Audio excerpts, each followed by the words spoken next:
ये कह रही थी महाराज जी से मेरी मुलाकात कराए। अच्छा, बात कराओ मैया से। गुरु जी राम। राम राम। कहाँ से आई हो मैया? मैं जी आई बड़ौत की तरफ शामली से। कौन कौन है घर पे? घर पे 3 लड़कियां हैं, शादी हो रही। एक लड़का है, उसकी भी शादी हो रही। अच्छा। बहू है, सब ठीक है, पर मुझे बहू बहुत परेशान कर। 10 साल तक मुझे बहुत परेशान कर दी। मैं आज मजबूरी में हो गया, मैंने आज घर छोड़ा। मुझे मारे भी। और अब 2 महीने तो अपने घर जा रही बच्चों को लेकर। नु कह रही, उसने नु कहा लड़के को, या तो अपनी माँ को काट दे और नहीं तो मैं फांसी खा के मर जाऊंगी, नहीं तेरे पे केस घेरूंगी, या तो मारेगी या मैं रहूंगी। कौन बोला? बहू? बहू ने कहा लड़के को। अच्छा। दोनों 10 साल का पोता है, पोती है, उन्हें भी लेके जा रही कि यहीं पढ़ाऊंगी, वहां नहीं ले जाऊं, या तो मुझे बिल्कुल नारी करो। नारी भी कर रखी। तो बेटे ने क्या बोला फिर? बेटा तो मजबूर हो रहा दोनों तरफ से। वो परेशान, उसे भी लेकर मुझे भी परेशान लेकर। मैं आज भी उससे छुपकाई क्यों, वो दुखी है सब तरह से। वो नु कहे कि जो तू घर तक निकट गई और या वो मर गई तो मैं भी मर जाऊंगा। वे दोनों मरण को तैयार है। नु कहे अब नु बताओ मैं कैसा करूं। कौन पत्नी, मतलब बहू भी मरने को तैयार है, बेटा भी? बहू नु कहे जो तेरी माँ घर में रही तो मैं फांसी खा के मरूंगी। अच्छा, बहू कह रही है कि आप रहोगी तो वो मर जाएगी फांसी लगा के, और बच्चों को लेकर वहीं रहूंगी। कहाँ? अपने घर। तो जब मर जाएगी तो काहे रहेगी वहाँ? 2 महीने तो जारी है। 2 महीने तक। 2 महीने से मायके है? हाँ, बच्चों को भी ले जा रही। 10 साल का पोता है। अच्छा। और अब जो मैंने कहूँ लिया भाई उन्हें तो नू कह रहा, अब वो नू कह रही है बिल्कुल घर पोषण करो और नहीं तो मैं घर में रहूँ नहीं। मैं जो यहाँ आ गई तो मैं जड़ के मरूंगी, खांसी खा के मरूंगी, या तो अपनी माँ को राख या मुझे राख। मैं इस समस्या तो 10 साल से जूझ रही। ये बड़ी समस्या है। देखो, बहुएं कहती हैं या तो बस या तो बहू कह रही है कि हमें रखो, या तो कह रही है कि लड़का मेरा मजबूर है। लड़का मुझे छोड़ना भी नहीं चाहता, पर लड़का मजबूर है। वो उसे भी देखे है, उसके 2 बच्चे हैं, उसे भी उनकी पढ़ाई छूट रही। अब नु बताओ कैसा करूं मैं? 10 साल। चलो भगवान सब ठीक करेंगे। भगवान बात कराना मेरी बेटे से, मैं एक बार समझाऊंगा उसको, बहू से भी बात कराना, समझाऊंगा। ठीक है, अभी बात करेंगे। महाराज जी एक छोटी सी बात मुझे कहनी है। बोलो। ऐसा हुआ है, मैंने अपनी पत्नी को दे दिया तलाक। आप कौन है इनके? मैं तो अलग हूँ, ये तो माता अलग हैं। अच्छा। हाँ जी। आपने दे दिया तलाक? जी। क्यों? मेरी पत्नी ने तलाक मांगा था। मेरी सास ने बोला मेरी पत्नी, मतलब अपनी पत्नी को, यानी कि मेरी लड़की को तलाक दे दो। ठीक है, मैंने दे दिया जी, खुशी के लिए। फिर? अब वो मुझे, मेरी सास जो है धमकी देती है। क्या? ये कहती है पैसे जितने मांगू इतने दे देना, वरना तेरी जिंदगी बर्बाद कर दूंगी, गंदे एलिगेशन लगा के। क्या लगा के? अच्छा, तो शादी, अब तलाक हो ही गया ना जी। तो अब क्या करेगी? और बोल रही है तलाक के बाद सास देख लूंगी आपको। हाँ, तो बोले देख ले, शादी के पहले भी तो देखी थी बुढ़िया ने, अभी और देख ले। क्या देखेगी? तो और क्या देखेगी? महाराज जी मैं कहना चाहता हूँ, इसका पाप का भाग्य किसको मिलेगा, मेरी सास को या मुझे? भाई देखो, सास ने यदि तलाक कराया है, सास के कारण तलाक हुआ है, तो पाप की भागीदार वो है। आपने कोई गलती की होगी तो आप पाप के भागीदार। महाराज जी मैंने कोई गलती नहीं की, मैं अपनी पत्नी से अब भी प्यार करता हूँ। और वो पहले भी आया था। वो आपसे प्यार करती है? वो प्यार थोड़ा थोड़ा करती थी, अब नहीं करती है महाराज जी। अब किससे करने लग गई? पता नहीं महाराज जी, सच में अब भी प्यार करता हूँ। मैं ये कहता हूँ डिवोर्स कैंसिल करा दूंगा, सच में। पत्नी जी, शीतल जी, मैं आपसे प्यार करता हूँ। हाँ। खुल्लम कहता हूँ सारे लोगों के सामने। महाराज जी मैं और किसी से प्रेम नहीं करता हूँ, आज भी कह रहा हूँ, पहले भी किया था। सास तो धमकी दे रही है, देख लूंगी। महाराज जी यही तो दिक्कत है, क्या करें? सास रहने नहीं दे रही है? नहीं महाराज जी, घर तोड़वा रही है ना, सबसे लंबा हाथ उसी का है। कितनी उम्र है सास की? समथिंग होगी 50 के लपेट में होगी। अरे अभी तो लंबी जिएगी। हाँ। तो महाराज जी क्या करें बताओ, मैं चाहता हूँ अपनी घरवाली से ही प्रेम करूँ महाराज जी, सच में ही। अब आप देखो पति पत्नी के बीच में सास टांग अड़ाए बैठी है, अब घोर नरक जाएगी, नाली का कीड़ा बनेगी, ये सास नहीं बनेगी। बताओ, ऐसी है कुछ माताएं पति पत्नी के बीच में घुस जाती हैं। महाराज जी में कोई गलती नहीं है महाराज जी, मैं अब भी कहता हूँ हृदय से मैं तलाक दे नहीं रहा था महाराज जी। एक काम करो, शीतल तुम्हारी पत्नी है ना, जी जी, उसको ले आना मेरे पास, मैं समझाऊं। वो नहीं आएगी। क्यों? मेरी सास कहती है ये ढोंगी है, जो कुछ बोलते हो आप और जो महाराज जी से बुलवाते हो ये ढोंग विद्या है। अच्छा जी। तो वो सास बड़ी अच्छी है।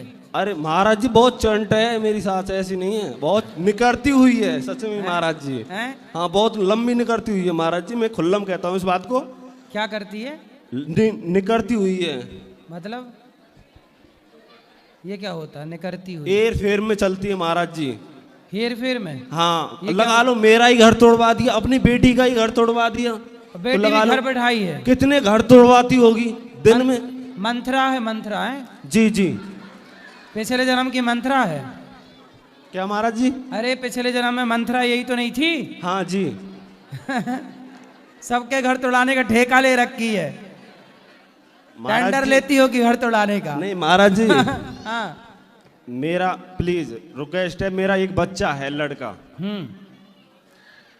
और शीतल से कृपा करके सुन लेगी, वो देखती है आपकी वीडियो। हाँ तो वो और- देखती है तो इतने नहीं समझ पाएगी, उसकी माँ उसको गलत गाइड कर रही है, गलत समझा रही है। जी महाराज जी, मैं सच में भी तलाक दे रहा था ना, बहुत रोया था महाराज जी। मैं चाहता नहीं हूँ मैं अपनी वो पत्नी नहीं को रोई, तलाक दूं। शीतल नहीं रोई, आपकी पत्नी नहीं रोई? वो बोलती नहीं है महाराज जी, चुप ही रहती है, पता नहीं सांप सूंघ गया है क्या है। याद तो शादी ना करती तो अच्छा है, रडुआ मर जाते महाराज जी, और क्या करते। सही है, सही है। अब है पत्नी फिर भी बताओ साथ नहीं रह रही है। हाँ, महाराज जी मेरी कोई बच्चा कमी नहीं। किसके पास है, तुम्हारे पास कि उसके पास? मेरी पत्नी के ही पास है महाराज जी। अच्छा। वो कहती है मैं बच्चा भी नहीं दूंगी। अब तलाक दे दिया है, तलाक भी नहीं दे रही है महाराज जी। तलाक तो हो गया? नहीं दिया है मैंने अपनी तरफ से। हैं। तो आपने ही तो दिया है, उसने थोड़ी दिया है। उसने नहीं दिया, अब वही तो कमी है, ना तो प्यार कर रही है ना ही तलाक दे रही है।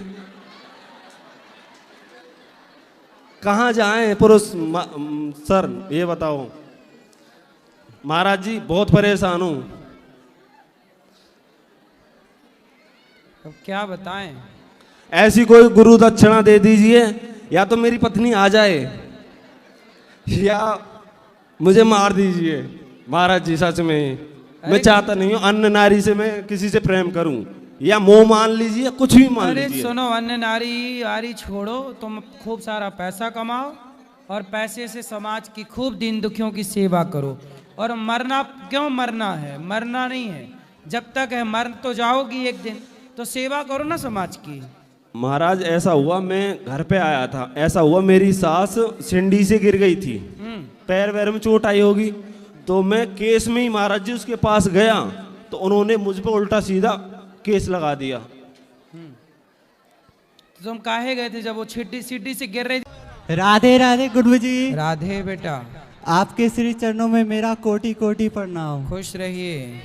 गुरुजी हमारे पास 2 सवाल है आपके लिए। बोलो। सर गुरुजी, भक्ति बड़ी है या इंसानियत? इंसानियत को ही भक्ति कहते हैं बेटा, इंसानियत की परिभाषा ही भक्ति है। गुरुजी भक्ति का तो आजकल ढोंग भी हो रहा है। बिल्कुल हो रहा है।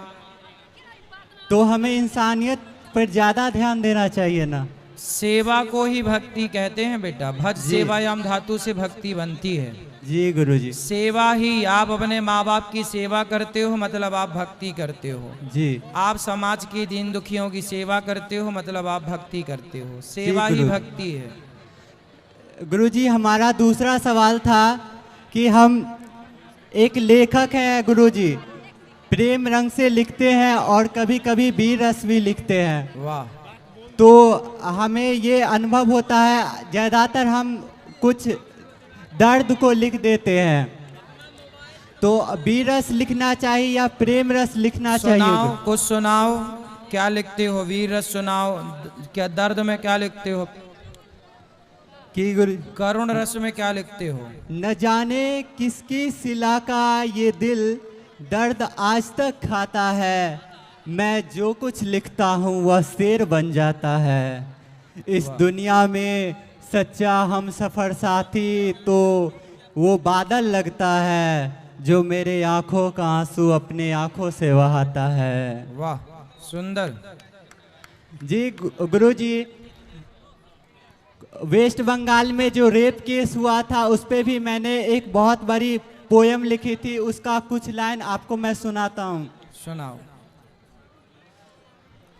गुरुजी, बेटी पर मैंने लिखा था गुरुजी इसके बारे में कि बेटियों को मार देना बहुत बड़ा अभिशाप था भारत के लोगों के लिए। इसका लास्ट पूरा कविता तो बहुत बड़ी है, लेकिन हम लास्ट लोगों को जगाने के लिए लिखे थे इसे कि अब तक तुम सब मौन रहे, अब तक तुम सब मौन रहे, तुम सब भागी पाप की होगी। याद रख, किसी गली चौराहे नुक्कड़ हॉस्पिटल पर एक दिन तो बेटी आपकी भी होगी। वाह, सुंदर, बहुत राधे बढ़िया। राधे गुरुजी। राधे। जय श्री नारायण। गुरुजी के श्री चरणों में कोटि कोटि प्रणाम। खुश रहिए। गुरुजी कल दीक्षा लेना आया। कल सुबह 10 बजे गुरु मंत्र और मेरे होगा। पति साथ नहीं आए हैं तो अकेले ले सकते हैं? हाँ, ले सकते हैं। जी गुरुजी। श्री राधे राधे महाराज जी। जी महाराज जी, हमें ये पूछना है, ये श्री धाम वृंदावन साक्षात भक्ति माता इसमें विराजती हैं, हाँ। और यत्र तत्र सर्वत्र श्री राधा रानी की कृपा बरसती है। जिस पर राधा रानी की कृपा होती है वही यहाँ आता है। फिर भी यहाँ थोड़ा बहुत तो लगता है कि भक्तिमय जीवन हो रहा है, हाँ। लेकिन इसके बाद फिर वही सब काम क्रोध लोभ मोह और ईर्षा द्वेष और भी जो अवगुण मनुष्य में होते हैं वो सब पनपने लगते हैं। ऐसा क्यों?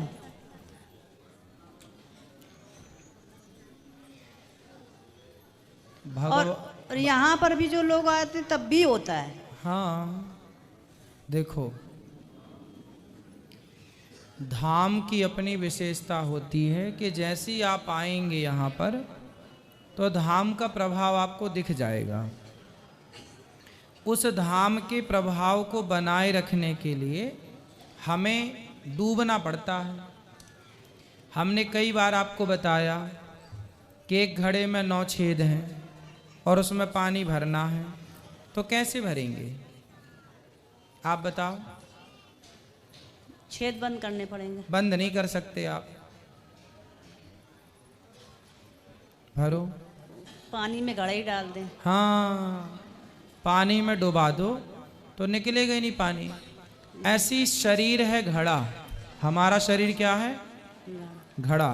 इस घड़े में भी 9 छेद हैं। नवद्वारे पुरे देही। हमारे शरीर में 9 छेद हैं। 2 आँख, 2 कान, 4, 2 नाक, 6, 1 मुंह, 7 मूत्र द्वार और मल द्वार। टोटल 9 छेद हैं शरीर में। रोम छिद्र अनेक हैं, करोड़ों हैं। अब हम कथाएं सुनते हैं एक कान से, तो शरीर में इतने सारे छेद हैं, कहीं ना कहीं से सुनी बात निकल गई। अब क्या करना है कि आप कह रहे हैं काम क्रोध लोभ मोह ना सताएं, उसके लिए करना ये पड़ेगा, अपने आप को कथा के अमृत में, कथा में, भगवत चिंतन में डुबा देना पड़ेगा। डूब जाइए। जो डूब गए वो भर गए, जो नहीं डूबे तो आप 9 छेद वाले घड़े को पानी से जैसे ही निकालेंगे फिर खाली हो जाएगा। इसलिए उसे डूबे रहने दीजिए। तो जो सत्संग में डूबा रहेगा, अभी देखो आप 3 घंटे कथा सुनती हो, आज आपने सुना? अभी आए। अभी कल सुनना। जब आप 3 घंटे कथा सुनेंगे तो उन 3 घंटों में ना आपको काम सताएगा, ना क्रोध सताएगा, ना लोभ सताएगा, ना अभिमान सताएगा। मतलब 3 घंटे आप डूब गए तो 3 घंटे के लिए बच गए चीज़ों से। ऐसे ही 24 घंटे के लिए डूबना पड़ेगा, तो हमेशा 24 घंटे के लिए। अभी तो आप सिर्फ 3 घंटे के लिए बचते हैं। आप बताइए, जब घर में भी आप कथा सुनते हैं, कथा आप कल यहाँ प्रत्यक्ष बैठ के देखिएगा, जब आप कथा में बैठेंगे ना तो फिर आपको ना काम क्रोध लोभ कुछ भी नहीं सताएगा। तो 3 घंटे के लिए बचाव हो गया। ऐसी धीरे धीरे वो हमें बढ़ाना पड़ेगा। फिर जब अब हमेशा आप कहो हमेशा सत्संग तो नहीं मिलेगा, तो जब सत्संग जाए तो अंदर नाम जब चलता रहे, श्रीमन नारायण श्री कृष्ण श्री कृष्ण राधे राधे, अंदर नाम चलता, या तो नाम या तो कथा या तो भगवान का ध्यान, खो जाओ। डूबना है कुल मिला के। कैसे डूबना है आप जानिए। अच्छा, जैसे किसी के प्रति द्वेष भाव। राधे राधे गुरुजी, मेरा नाम स्नेहा यादव है और मैं आपका बहुत बहुत स्वागत करती हूँ। मेरा ये प्रश्न है कि कान्हा जी को ठाकुर जी की उपाधि कैसे मिली, और इस बात पर बहुत विवाद देखा है मैंने सोशल मीडिया की, वो यदुवंशी है या ठाकुर वंश है। मुझे इस बात का निष्पक्ष उत्तर चाहिए, जैसा कि हमारे ऐतिहासिक पुराणों में है। बेटा, ठाकुर नाम नहीं है किसी का, ठाकुर उपाधि है। श्रेष्ठ को ठाकुर कहते हैं। ठाकुर हमरे रमण बिहारी, हम हैं रमण बिहारी के। श्रेष्ठ को जाति के बल पर ठाकुर नहीं पड़ा, राम ठाकुर हैं या कृष्ण ठाकुर हैं, नहीं। अब तो नरसिंह भगवान को भी लोग ठाकुर जी कहते हैं। ये हमारे भगवान ठाकुर जी शालिग्राम भगवान को ठाकुर जी कहते हैं। भगवान को ठाकुर जी इसलिए कहा जाता है क्योंकि श्रेष्ठ को ठाकुर, ठाकुर मतलब जो हमारे जीवन में कहते हैं ना, जो कभी ना ठुकराए, उनका नाम ठाकुर है। कल भी कहा था, आज फिर कह रहा हूँ, अपने बच्चों को कथा सुनवाया करो। आपके बच्चों का विवेक जागृत हो जाएगा, और विवेक जागृत हुआ तो वो गलत रास्ते से बच जाएंगे। इसलिए भगवान की कथा सुनवाना बहुत जरूरी है बच्चों को।